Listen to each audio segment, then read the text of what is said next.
Hi అందరూ ఎలా ఉన్నారు? కూల్ ఈవినింగ్ కదా!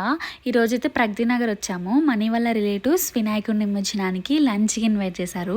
లంచ్ అయిపోయి వస్తుంటే మాకైతే ఇవి కనిపించాయి. వీటి నేమ్స్ గులివిందలంట. నేనైతే ఫస్ట్ టైం ట్రై చేస్తున్నాను.